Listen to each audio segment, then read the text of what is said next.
Wow. And that's breaking the pipe for me. Yes. How cool is that? Thank you. And you're in training and you're helping me, and I really appreciate that. I've done this right here for 10 years, so. I'm so glad that you came by. Done! Yes, the birds are singing. I like it. Hey everybody, welcome to Amateur Decorating Like a Pro. I am Catherine.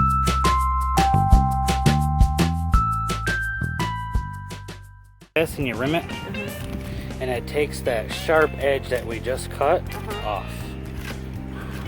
Wow. And you feel in there, it's no And it more doesn't lead. cut me. Yes, I am super excited about having a pipe cut by a trainee at Lowe's right there in the parking lot. I'm using 2 galvanized pipes to hang my outdoor curtains. So just slap the label outdoor curtains on something and you can charge as much as $20 all the way up to $60 for one single panel. I purchased 2 painter's canvas drop cloths, 6 feet by 9 feet. That's the perfect measurement for each of the panels in our space. Now when it comes to the length, I'm still going to be 8 inches short, but that's perfect because I'm going to anchor the bottom of the curtain anyway. So thanks to his tutorial right there in the parking lot, I was able to purchase 2 10-foot galvanized pipes for $2.68 each. Now, after I got home, I quickly laid the pipes on the floor just to check my measurements. And guys, I was off by a ½ inch with one of them. Thank God for that tutorial. I was able to cut the pipe. I purchased 3 packs of clip rings for $6.97. They have them at Walmart for less in the packet and the same price. Pipe straps, 10 to a pack for $2.17. And I used 10 of them. Now I needed to drill into metal, so I needed another drill bit for about $3.42. And of course, I needed these screws that would go into metal to metal. Now this little gadget is a welcome addition into my toolbox. I'm sure I'll have something that I'll need to cut sooner or later. Now all of the item numbers and prices and measurements are going to be in the information box. I'm purging these old cans of spray paints, and I had some bronze left over, so we painted the pipes as well as the pipe straps. Now with these trims or frames being connected by this bracket with screws in it, we really can't tell how long or how thick the screws are. And we decided to stay out of that area altogether. We didn't want to do any structural damage. Now I've got some work to do to the pipe straps before I place them in the area and mark where the drill holes are going to be. Now you do want your straps to fit nice and tight around your pipe. So take your straps and just squeeze them. I mean, this is really soft galvanized metal. And just gently pinch them, and then take your pliers and bend the edges flat. So that way they lie flat against the wall. Now this is a small piece of the leftover pipe, and I'm measuring all of the straps against this small piece. The goal is to have 2 people install your pipe, because you can put the straps on and leave them in place and then just drill them into place with the screws after you have drilled the holes. You know the rule, measure twice, cut once. So let's say you put one of the pipe straps onto the pipe and a couple of your clip rings onto the pipe.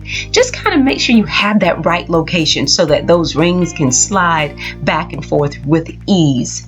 Now standing on a ladder holding a pipe and a camera was not an option for me. So I'm using a Sharpie to mark the area where I'm going to drill the holes.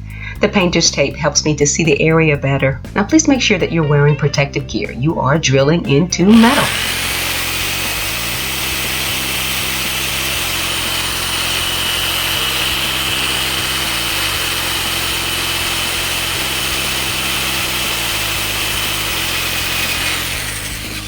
These 4 holes are for 2 separate pipe straps. Now I'm only using 1 strap to anchor the curtains at the bottom. I took one of the pipes and I placed on the clip rings. There were 14 of them in that packet.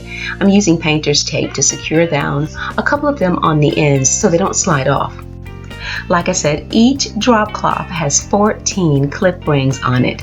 And like I said, there are 2 of those pipe straps at the very top in the center. Now, one of my center pipe straps is slightly bent because it slipped out of my hand. Now, this step is optional, but I wanted to share it with you. We decided to come up with a version of a plastic cap for the pipe. So we're using silicone here to kind of just seal it off because we have insects here in Georgia that drive us crazy during the summer months.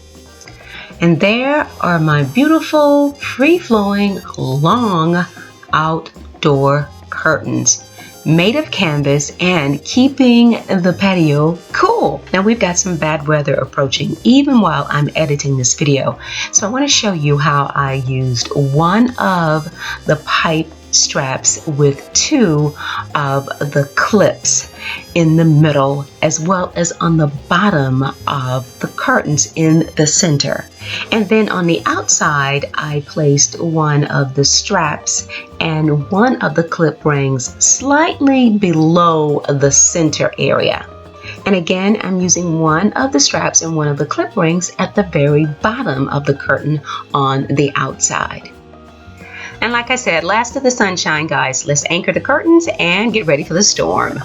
Now, my husband came out, guys, when this little storm was going on, and he noticed how well this was working. He was like, I think you should put this up all the way around the patio, including across the area where the door is. I got another project. So you guys get how these anchors are installed? You put one screw into the strap, and then you insert the ring, the clip ring, onto the strap. Then you insert the second screw. Now you have an anchor. So are you loving this drop cloth idea as much as I am? I tell you, I'm so impressed with this. It's a heavy cloth, but the fact that it is so sturdy and could resist this very bad weather and the storm and the rain and stay in place, I am quite impressed. Now, there's so much I could do with this. I could paint designs on it and even add a piece on the bottom so I would have the total length that I want. But guys, I love it. So if you have drapes that you're putting outside, then consider one thing. Consider some sort of anchor so that when this bad weather arises, you don't have a curtain just kind of flying all over the place and knocking over your plants and your beautiful decorations. Now, here's a quick illustration how everything was done. So if you can print this off or just snapshot it on your computer, that would be great. But I just want it to be clear. I had problems with uploading it to the blog, so here's the next best thing. Now, be sure to click the top right-hand corner iCard for the link to our annual Outdoor Living Space collaboration. Those 11 other channels just rocked with inspiration. I want to thank you for stopping by. If you're not a subscriber, please consider doing so. And as always, stay in prayer and stay creative.